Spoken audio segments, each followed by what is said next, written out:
The first time Claire Bennett called me her boyfriend, I had mustard on my shirt, a paper plate sagging under two ribs, and her grandmother staring at me like she was deciding whether I had the hips for future great-grandchildren. "This is him?" the old woman asked. Claire slid her hand through my arm like she had done it 100 times before. "This is him," she said brightly. "My boyfriend, Ethan." I nearly swallowed a jalapeno whole. For context, I was not Claire Bennett's boyfriend. I was barely Claire Bennett's friend. My name is Ethan Brooks. I'm 32, and until that 4th of July afternoon, Claire and I had a very simple relationship. We competed, we argued, and occasionally we stayed late at the office pretending we weren't impressed by each other. We were both senior project managers at Larkin and Vale, a design-build firm in Austin. Claire handled hospitality renovations with the calm precision of a surgeon. I handled commercial spaces and had a reputation for fixing disasters without raising my voice, which was less a personality trait and more a survival mechanism. For 6 months, we'd been chasing the same promotion. Director of Operations, 1 chair, 2 people. A whole office pretending not to place bets. Claire was the kind of woman who could walk into a conference room, open one leather notebook, and make grown contractors sit up straighter. She had dark auburn hair she usually pinned back with a pencil, green eyes that missed nothing, and a smile she used sparingly enough to make it feel like a limited-time offer. I told myself I found her annoying. That was safer than admitting I noticed when she laughed. That morning, I was in my apartment trying to enjoy my first holiday off in weeks when my phone buzzed. Claire Bennett. I stared at the screen like it might be a work emergency because Claire did not call me socially. Claire sent emails with bullet points. Claire corrected calendar invites. Claire once labeled a shared folder, "Ethan's version, unfortunately." I answered. If the Riverside permit office burned down, I didn't do it. "Are you busy?" she asked. "No hello." Very Claire. "I'm deeply committed to doing nothing."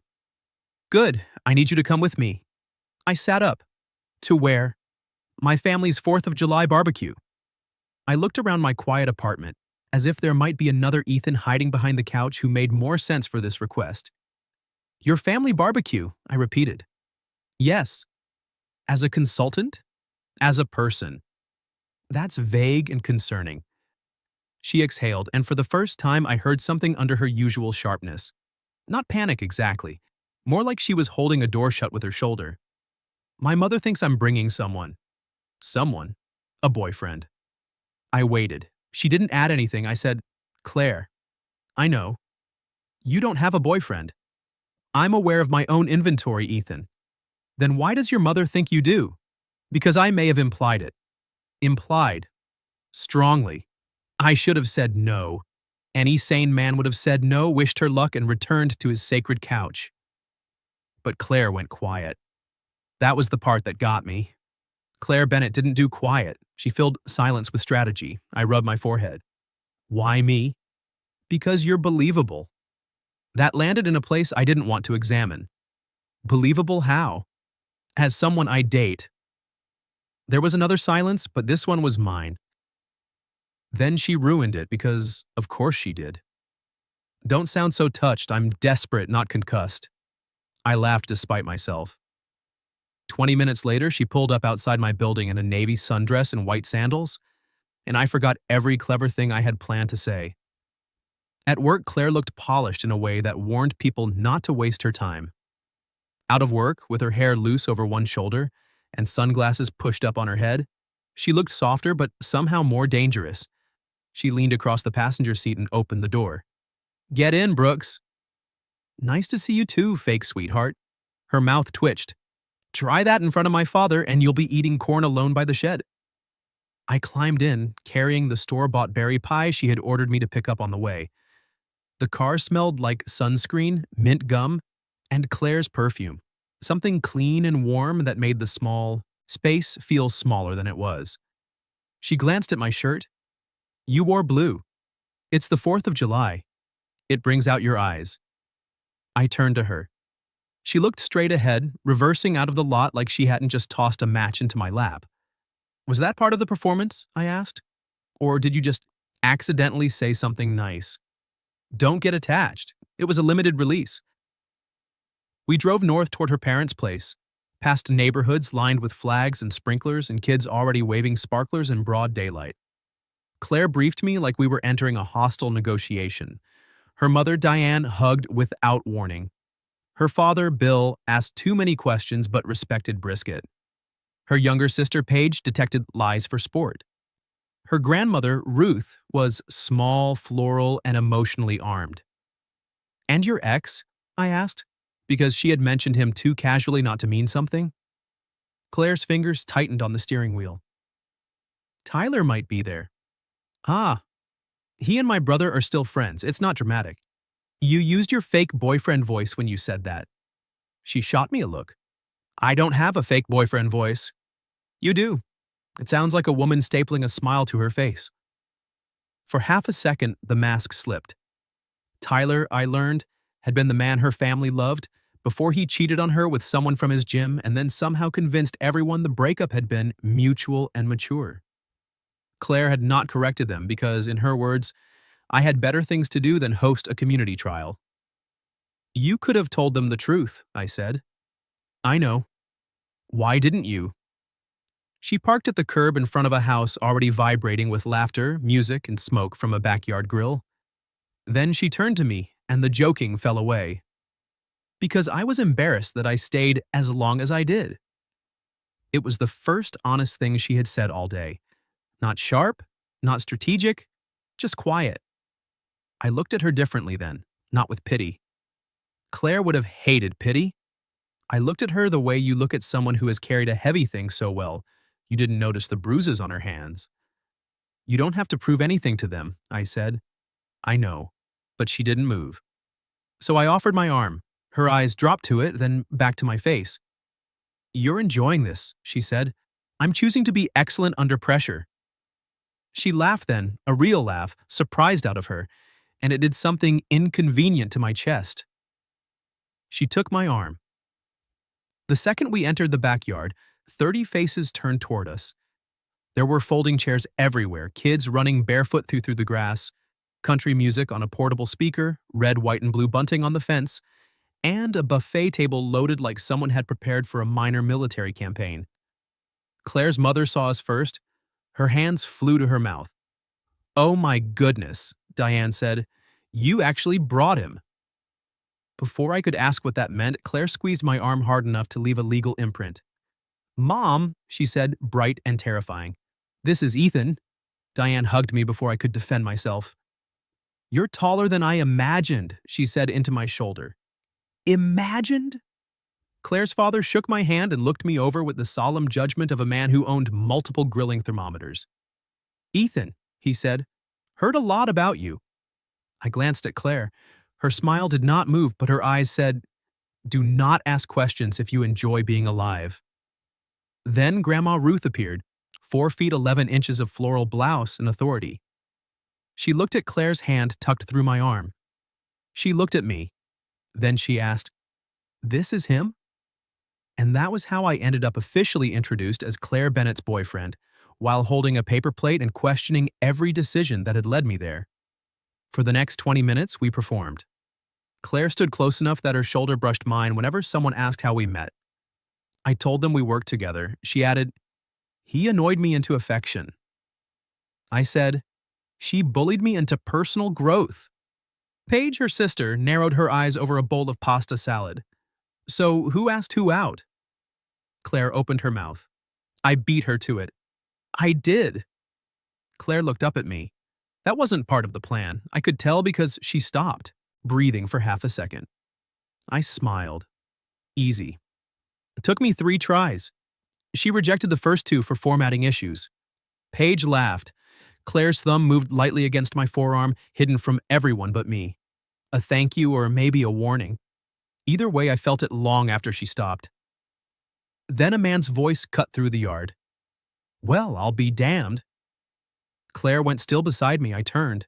A blond guy in a fitted polo stood by the cooler with a beer in his hand and a smile that knew exactly how handsome it was. Tyler. His eyes dropped to Claire's hand on my arm. Then he looked at me. "So this is the guy," he said.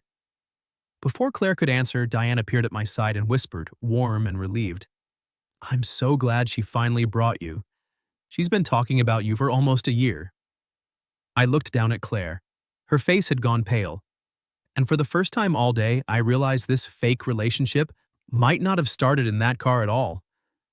For a second, the whole backyard kept moving around us. Kids shrieked near the sprinkler. Someone laughed by the grill. A firecracker popped in the street and made a dog bark 3 houses over. But Claire and I stood still. She's been talking about you for almost a year, her mother had said. A year. Claire's fingers loosened on my arm. I looked at her. Have you? Her eyes flicked up to mine, then away. Not here. That was not a denial. Tyler chose that exact moment to stroll over because men like Tyler had a supernatural ability to sense when a woman was cornered. Ethan, right? He said, holding out his hand. I shook it. His grip was too firm, predictable. Tyler, he said, Claire's ex. I gathered. Claire's grandmother made a noise into her lemonade that sounded suspiciously like approval.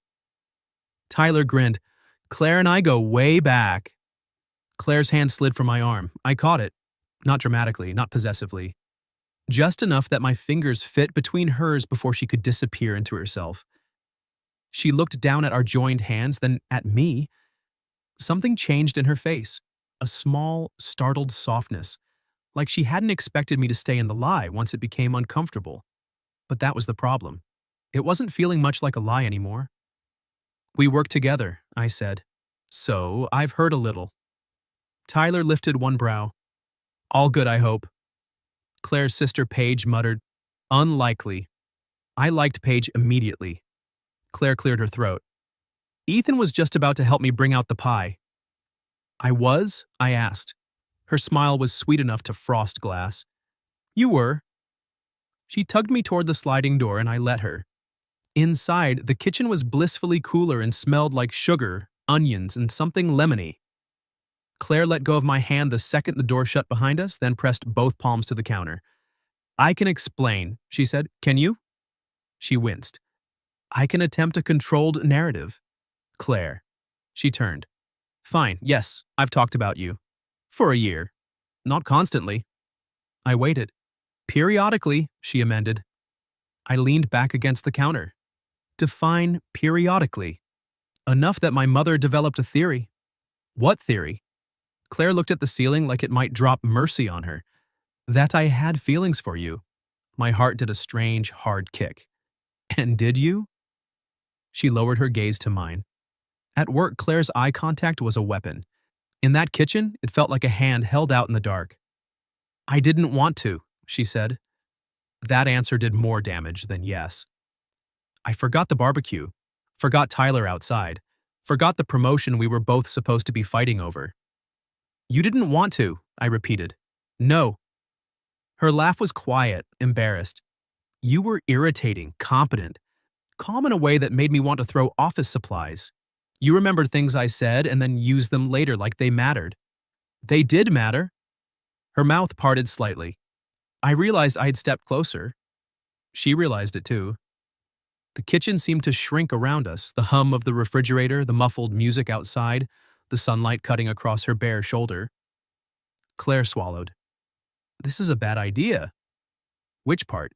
The part where I tell you that sometimes when you're standing at the conference table arguing with me about budgets, I forget what point I was making because you roll up your sleeves. I stared at her. Then she covered her face with one hand. I hate that I said that out loud. I laughed, low and helpless. Her hand dropped. Don't laugh at me. I'm not. I moved closer until there was only the corner of the counter between us. I'm trying not to look too pleased. You're failing. Completely. She smiled then, unwilling but real. It hit me harder than Tyler ever could. I reached out and touched the edge of her hair where it had caught on her lip. I brushed it free with my thumb. Claire went very still. Ethan, she said, but it wasn't a warning, it was a question. The sliding door rattled behind us. We jumped apart like teenagers. Paige stepped into the kitchen, holding an empty chip bowl and wearing the expression of a woman who had just discovered premium gossip. Oh, don't stop on my account. Claire grabbed the pie box. We weren't doing anything. Tragic, Paige said, because from out there, Tyler is performing his wounded golden retriever routine, Mom is pretending not to spy, and Grandma Ruth just asked if Ethan has a brother. I don't, I said. Paige sighed. Selfish. Claire pointed at the door. Out. Paige snatched a handful of berries from a bowl and looked at me. For what it's worth, you're already my favorite of her fake boyfriends. Claire froze. I looked at her. Fake boyfriends? Plural? Paige blinked. Oh, did I say fake?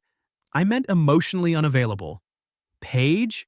Her sister grinned and fled. Claire groaned. There have not been fake boyfriends, plural. I folded my arms. Just me. Just you. That feels significant. It is logistically convenient. Claire, she lifted the pie like a shield. Please don't make me unpack my entire psychological profile in my mother's kitchen while holding dessert. I stepped in and took the pie from her hands. Our fingers brushed. She let me have it. Then, softer, I said, I'm not making fun of you. I know. I'm not mad. Her eyes searched mine. You should be. I pulled you into a family ambush and apparently my mother has been building a shrine to you from casual complaints. I'm flattered by the shrine. Of course you are. And confused. That's fair. And curious. That's dangerous. I smiled. For who? Claire looked at me for a long second. Then she reached up and adjusted my collar. It was such a simple thing. Bare fingers against my throat. A careful tug.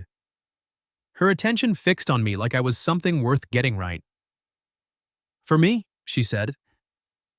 We went back outside together, pie between us like evidence. Tyler was waiting near the table. Claire, he said, can we talk for a second? Her shoulders tightened, but before I could say anything, she glanced at me and squeezed my hand again. This time, she was the one who reached for me. No, she said to Tyler, not loud, not cruel, just final. I'm with Ethan. Tyler's smile faltered. Claire turned to me, eyes bright with nerves and something braver beneath them. Come sit with me? There were empty chairs everywhere. She chose the porch swing. We sat shoulder to shoulder while her father passed us ribs, and her grandmother asked whether I believed in marriage before or after home ownership. Claire's thigh pressed against mine, warm through the thin cotton of her dress. At first, it was for the performance. Then the conversation drifted. People stopped watching us. Tyler sulked near the cooler. The sun lowered behind the oak trees and Claire still didn't move away. You okay? I asked under the cover of Bill yelling about grill temperatures. She nodded. Better than I expected. Because of me? She tilted her head. Don't ruin a nice moment by fishing. I prefer to think of it as strategic inquiry. There it is, the office voice. I nudged her knee with mine. You like my office voice? Unfortunately. We sat there smiling like idiots. Then her grandmother shuffled past, paused, and said, If you two are going to pretend, you should know you're both terrible at it. Claire choked on her lemonade. I looked at Ruth. She winked and kept walking. Claire buried her face in her hands. I'm moving to Oregon. I leaned close, my mouth near her ear. For the record, I'm having a very nice time with my fake girlfriend. Her hands lowered slowly. I was close enough to see the gold flecks in her green eyes. I'm having a nice time too, she said. No joke followed, no insult, no retreat. Just Claire Bennett, choosing honesty for the second time that day. Then the first fireworks began popping somewhere beyond the rooftops, and her family cheered. Claire looked toward the sound, but her hand slid across the porch swing and found mine in the darkening space between us. This time, no one was watching. Claire held my hand through the first round of fireworks, not for show. Her parents had wandered to the lawn, Paige was corralling cousins with glow sticks. Tyler had disappeared behind a cloud of wounded pride and brisket smoke. No one was looking at the porch swing except maybe Grandma Ruth, and I had accepted that Ruth saw everything, including sins not yet committed. Claire's palm fit against mine like an argument ending. A blue firework burst over the rooftops, lighting her face for half a second. She was watching the sky, but I was watching her. You're staring, she said. You're not looking at me. I don't need to. I can feel smugness. Not smugness. Her eyes slid to mine. Then what? That was dangerous ground, so naturally I stepped on it. Surprise? I said. Mostly. At what? At you. She tried to pull her hand away, but I tightened my fingers just enough to ask her not to. She stayed. Careful, she said. That sounded sincere. I've been sincere at least 4 times today. Personal record, holiday spirit. Another firework cracked overhead, red light flashing across her smile. For a while we sat with our shoulders pressed together and let the noise cover the silence. It should have been awkward. We should have been sorting out rules, boundaries, consequences. Instead, I traced my thumb once over her knuckles. Claire inhaled softly. That tiny sound went straight through me. Is this okay? I asked. She looked down at our hands. Then she turned hers over and laced our fingers properly. That's my answer.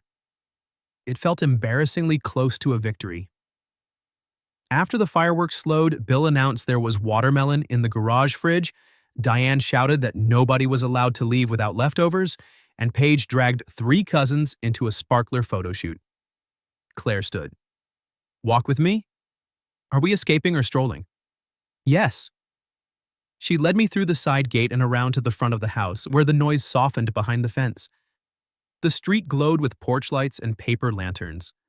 Neighbors sat in driveways, kids waved sparklers in lazy circles, and the air smelled like smoke, cut grass, and summer heat radiating off the pavement. Claire kicked off her sandals and carried them in one hand. You're very committed to the bit, I said. What bit? The romantic barefoot walk. She glanced over. If this were romantic, you'd be carrying my shoes. I held out my hand. She looked at it, then laughed, and gave me the sandals. The sound loosened something in me. You're different away from work, I said. So are you. How? At work, you're infuriatingly controlled. Thank you. That wasn't praise. It sounded like praise delivered poorly. She bumped my shoulder with hers. Here, you're still controlled, but less like a man defusing a bomb, and more like one who might actually enjoy himself. I am enjoying myself. Claire's steps slowed. The street had grown quieter. We'd reached the end of the block where a live oak spread heavy branches over the sidewalk. Gold light from a nearby porch caught in her hair. With me? She asked. I stopped beside her. There it was again, that unguarded question beneath the polished woman, the part of Claire that didn't ask unless the answer mattered. With you, I said. Her throat moved as she swallowed. I didn't make up everything, she said. I stayed still. When my mom asked if I was seeing anyone, I should have said no, but she'd been talking about Tyler again, and how nice it was that we were all mature now, and She looked down the empty street. I said there was someone at work. Me? Not by name at first. But eventually, her smile was small and embarrassed. You'd done something irritatingly decent. What? You stayed late to help me redo the Benton numbers after my junior coordinator missed a vendor credit. I remember. You didn't take credit for it. It was your project. It was my disaster. She looked at me then. You made it smaller and never told anyone. I hadn't thought she noticed. Claire folded her arms, sandals gone, barefoot on the warm sidewalk. After Tyler, I didn't trust kindness if it came with an audience. Yours didn't. That annoyed me. Kindness offended you. From you? Deeply. I laughed, but it came out quiet. She took one step closer. So, yes, she said. I talked about you. I complained. Mostly. But sometimes I didn't. What did you say when you weren't complaining? That you listen. Her eyes searched mine. That you make people feel steady? That you have a terrible habit of being right? That when you smile at something you think no one else noticed? I want to know what it was. My chest tightened. Claire. I know. She looked away fast. Too much. No. She met my eyes again. Not too much, I said. The next firework was distant, a low thump of silver behind the houses. I reached for her free hand, slowly so she had time to decide. She gave it to me. I told myself I disliked you because liking you would complicate everything, I said. The promotion, the office, my very convincing image as a reasonable adult. Her mouth curved. Very convincing. But I liked you anyway. Her smile faded into something softer. Past tense? She asked. I stepped closer. Close enough that her breath caught. Close enough that all the joking had nowhere to hide. No. For one suspended second, neither of us moved. Then Claire rose onto her toes and kissed me. It wasn't dramatic. No music swelled. No one cheered from behind a hedge.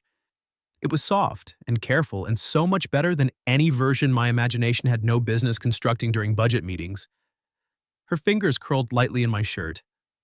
Mine settled at her waist, and she fit there with a sigh that made every competitive instinct I'd ever had feel foolish and small. When she drew back, she stayed close. That was not part of the cover story, she whispered.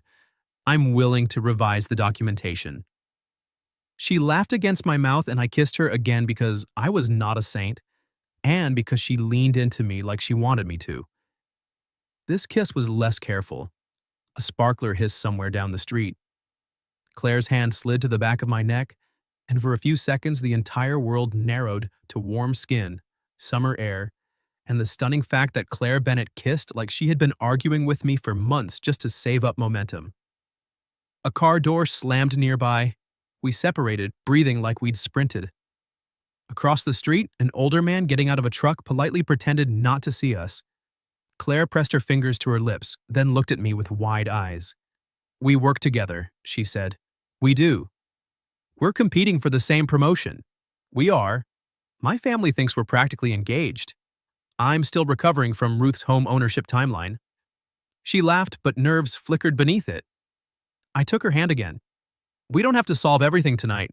That's irresponsible. It's a barbecue. I'm allowed one irresponsible choice. Just one? I looked at her mouth. Her cheeks colored. Brooks, she warned, I didn't say anything. You thought loudly. We started back toward the house, her sandals dangling from my fingers, our hands linked between us. At the gate, Claire stopped. What happens when we go back in? I knew what she meant. Was it fake again? Was it real? Was it something we'd pretend hadn't happened once the fireworks ended? I lifted our joined hands and kissed her knuckles. Her expression changed like I'd answered a question she hadn't trusted herself to ask. We go back in, I said, and I sit beside you because I want to, not because you need a decoy. Claire was quiet. Then she stepped closer and touched my jaw, thumb brushing once along the edge of my mouth. I want that, she said. We returned to the backyard hand in hand. Paige spotted us immediately, eyes narrowing. Interesting. Claire pointed at her. No. I said one word. It had punctuation. Before Paige could interrogate us, Diane swept in with a stack of containers. Ethan, honey, do you eat peach cobbler? I do now. Claire leaned toward me. Traitor. Your mother called me honey. I've been recruited. Diane beamed and disappeared. For the next half hour, it was easy in a way that frightened me. Claire and I shared cobbler from one bowl because Paige ran out of clean ones. Claire stole the best peach slice. I retaliated by getting whipped cream on her thumb. She looked at it, then at me. Don't, she said. I wasn't going to. You were considering it. I absolutely was. So she held my gaze and licked the whipped cream off herself. My brain emptied. Claire smiled serenely. Problem? You're a menace. I've been telling you that for months. By the time Tyler reappeared, I had almost forgotten him. Almost. He came over while Claire was laughing at something her father said, and his gaze caught on the way her knee rested against mine under the picnic table. Wow, he said, you two are really selling it. Claire's laughter died. I felt her shift beside me, but before either of us spoke, she slipped her hand onto my thigh under the table, not hiding, not clinging. Choosing. Then she looked at Tyler with a calm I admired. We're not selling anything, she said, and when she turned back to me, her hand stayed right where it was. Tyler looked from Claire to me, waiting for one of us to flinch. Claire did not. Her hand remained on my thigh under the picnic table, warm and steady, while above the table she took a calm sip of lemonade, like she hadn't just detonated the last excuse between us. "We're not selling anything," she had said. It hung there in the humid evening. Tyler's smile thinned. "That was fast." Claire set down her cup. "No, Tyler, it really wasn't." Paige, sitting across from us, suddenly became fascinated by her cobbler. Grandma Ruth, 2 chairs away, did not even pretend. Tyler's jaw flexed. "I just think it's convenient. You show up with a guy from work right when everyone's asking questions." I felt Claire's fingers tense. I could have answered. I wanted to, but Claire didn't need me to rescue her. She turned her hand palm up beneath the table, and I laced my fingers with hers. "A quiet offer? Not a shield." She squeezed once. Then she said, "You don't get to decide what's real in my life anymore." That silenced him, not dramatically. There was no gasp, no clatter of forks, just Tyler losing the easy confidence of a man who had assumed the story would always bend toward him. After a moment, he lifted his beer. "Good luck, then." "Thanks," Claire said. "I mean that less than it sounds." Paige coughed into her napkin. Tyler walked away. Claire exhaled like she'd been holding the breath for 2 years. I leaned close. That last part was very diplomatic. "I work in client services." "Terrifying field." Her thumb moved over mine under the table. "Thank you for not jumping in." "I figured you had him."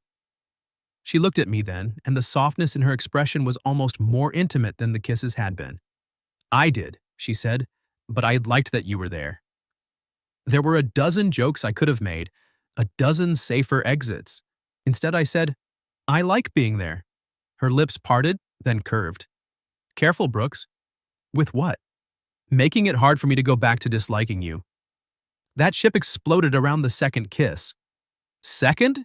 Paige said loudly from across the table. Claire closed her eyes. "I'm going to bury you in Mom's herb garden." Paige pointed her spoon at me.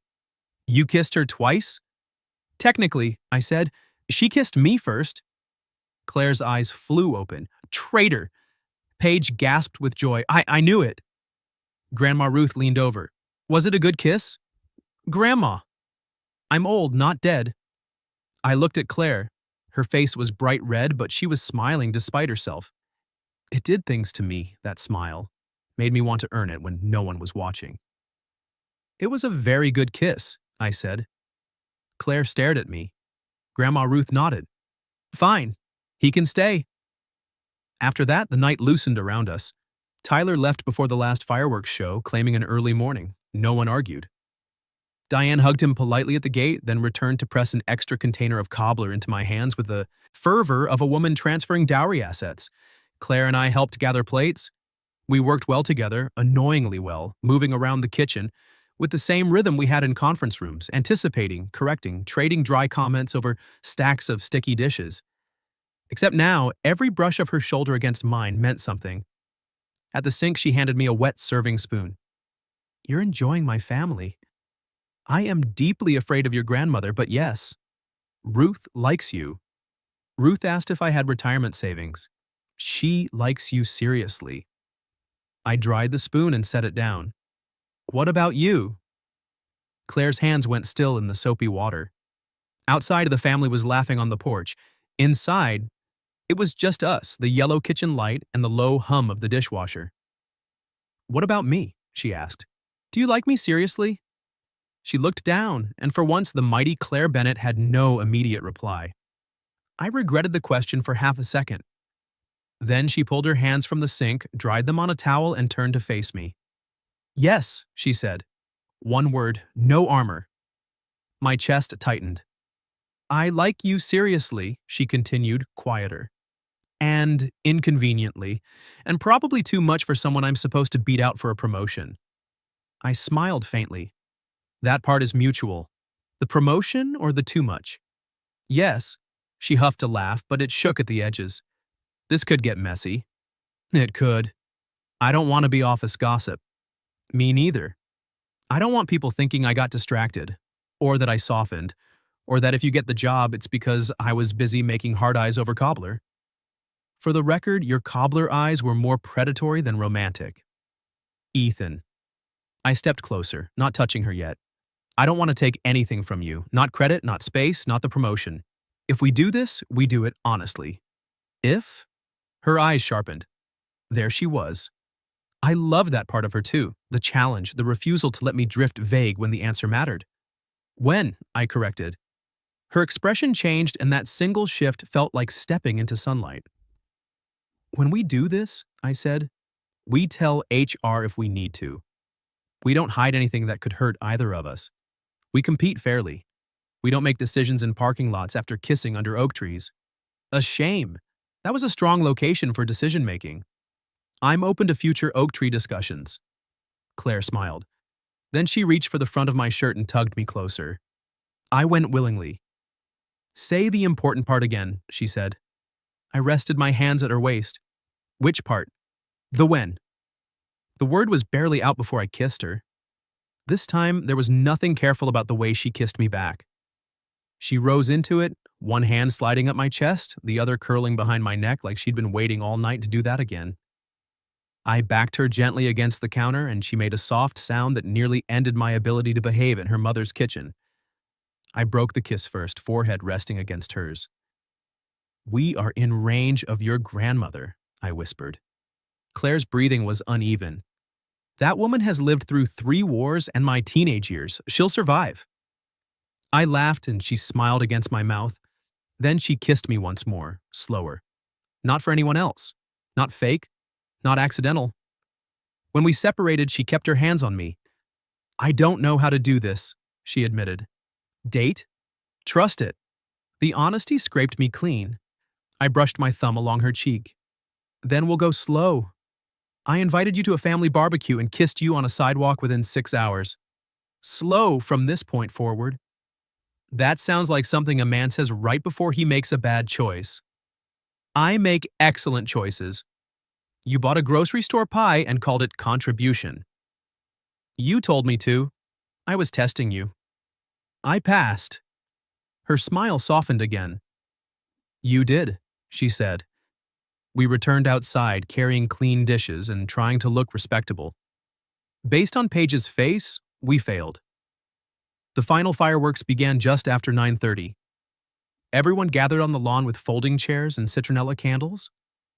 Claire and I stood near the back beneath the oak tree where the shadows were kind. She leaned against my side and after a moment, I wrapped my arm around her waist. She didn't stiffen. She relaxed. That simple trust felt bigger than the kiss. Colors bloomed overhead, gold, red, blue, lighting the yard in brief flashes. Claire's head rested against my shoulder. Her family cheered around us. For once, she wasn't performing confidence. She was simply there, warm and real against me. I should probably apologize, she said, for dragging me here, for lying. I looked down at her. You didn't lie about the important part. Her eyes lifted. You wanted me here, I said. I wanted to stay. A burst of silver lit her face. I still want you here, she said. So I kissed her temple because anything more would have gotten us arrested by Grandma Ruth's standards and held her through the finale. Later, as we loaded leftovers into Claire's car, my phone buzzed. A text from our boss, Marianne. Need both of you in early Monday. Director decision timeline moved up. Claire read it over my shoulder. The promotion. Reality, waiting at the curb. Her smile faded, but she didn't step away. I turned to her. We'll handle it. She studied me in the dark, fireworks smoke drifting above us. Then she reached for my hand. Yes, she said. We will. The drive back to my apartment was quieter than the drive there. Not uncomfortable, just full. Claire had one hand on the wheel and the other resting on the console between us. After 3 minutes of pretending I was a gentleman, I took it. She glanced over. Bold. I've met your grandmother. I fear nothing now. Ruth asked for your phone number before we left. For emergencies? For pie crust tips and background checks. I laughed and her fingers tightened around mine. But when we stopped outside my building, reality settled again. Monday. Marianne, Director of Operations. The office where Claire and I had built our rivalry so carefully, neither of us had left room for anything softer. Claire put the car in park but didn't unlock the doors.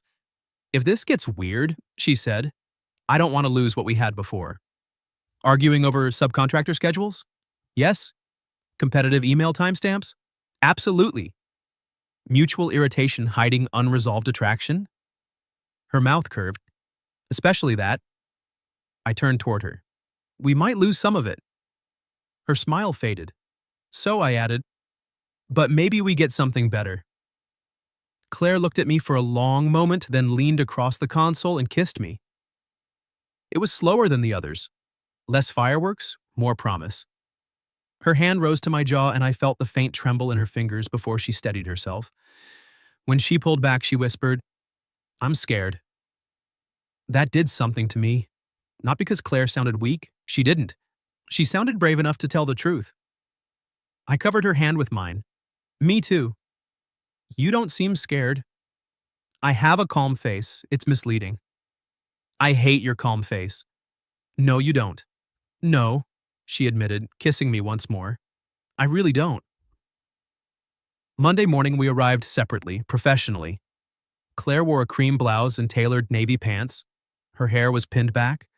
Her face was composed. To anyone else, she looked like the same Claire Bennett who could make a contractor apologize to a spreadsheet. But when she passed my desk, she placed a coffee beside my keyboard. Black, 2 sugars, my order. On the cup she had written, for emotional support. Unfortunately. I looked up. Across the office, she pretended not to smile. Marianne called us in at 8:30. Our boss was a silver-haired woman with sharp glasses and a sharper instinct for nonsense.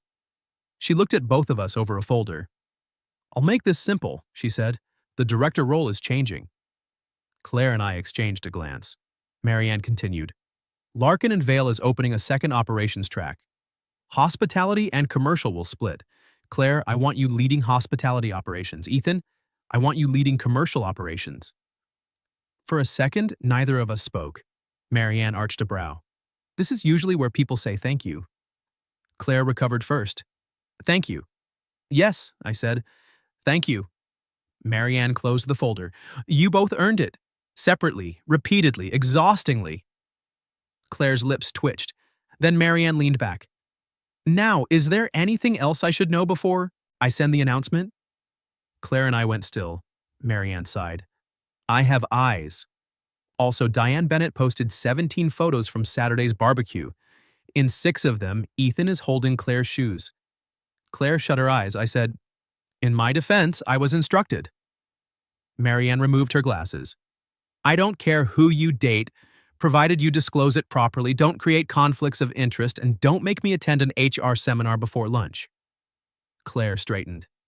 We'll disclose. And we'll keep it professional, I added. Marianne looked between us. You two have never kept anything between you professional. You turned budget reviews into competitive theater. That was professional theater, Claire said. Marianne pointed at the door. Go fill out the form. So we did. Standing outside HR with a clipboard, Claire looked at the relationship disclosure paperwork like it had personally offended her. Romance really does come with documentation, she muttered. I told you I'd revise the files. She looked up at me, expression softening. We're really doing this? I took the pen from her hand, signed my name, and gave it back. When? I reminded her. Claire smiled. Then she signed too.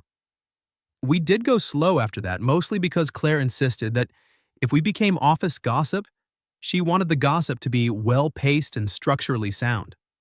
We had our first real date the following Friday at a tiny Italian place with crooked candles and a waiter who called everyone beautiful. Claire wore green. I forgot how to read the menu. You're staring again, she said. I'm off the clock. That doesn't make it polite. No, but it makes it honest. She tried to hide her smile behind her wine glass. After dinner, we walked along the river and she told me more about the parts of herself Tyler had made her doubt. I told her about my parents' divorce, about how calm had become my way of making sure no one noticed when I was falling apart. Claire listened the way I had once listened to her Benton numbers, with full attention, no performance. Then she took my hand. You don't always have to be steady, she said. I looked at our joined hands. Neither do you. She leaned her head against my shoulder. Terrible. We're becoming emotionally mature. I'll sabotage us with a spreadsheet joke. Please do. 6 months later, Claire's family invited me back for Christmas. This time, I arrived as her actual boyfriend, carrying a pie I had made myself after 3 phone consultations with Grandma Ruth. Diane cried anyway. Bill asked me to help with the roast like I had been family for years.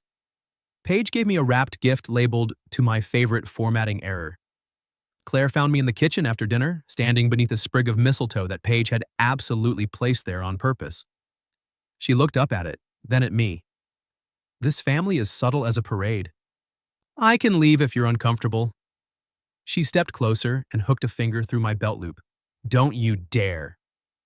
So I kissed her in the warm kitchen while her family pretended not to watch from 3 separate doorways. By the following summer, we were still competing. Not for the same job anymore, but over everything else. Best client satisfaction score, fastest permit approval, whose turn it was to choose takeout, whether my apartment or hers had the better couch. Hers did. I denied it on principle. On the next 4th of July, Claire and I went back to her parents' barbecue together. No lie this time. No emergency boyfriend request. No Tyler by the cooler. No performance, no exit strategy. Just us. She wore a yellow sundress, and I carried her shoes before she even asked. At dusk, we ended up on the same porch swing where we had held hands in secret a year earlier. Fireflies blinked over the lawn. Kids chased sparklers. Ruth sat nearby like a tiny floral surveillance system, knitting something suspiciously baby-sized for no reason. Claire leaned into my side. Do you ever think about how ridiculous this started? She asked. You mean when my work rival abducted me to a barbecue and promoted me to boyfriend without consent? You could have said no. I could have. Why didn't you? I looked down at her, at the woman who still challenged me in meetings, still stole the best bite of dessert, still reached for my hand, when she was nervous and pretended it was for my benefit. Because I wanted to see what would happen, I said. Her smile softened, and I kissed her once, slow and sure, as fireworks began opening over the rooftops. And I'm really glad I did. She rested her head against my shoulder, her hand folded in mine, while the sky filled with color and her family laughed all around us. A year earlier, I had arrived as a lie with mustard on my shirt. Now I sat there with Claire tucked against my heart, feeling like every wrong turn had brought me home. What would you have done if your work rival dragged you to a family barbecue and introduced you as her boyfriend? Have you ever experienced anything even close to that? Tell me your story in the comments. If you like this one, leave a like, subscribe, and I'll see you in the next video.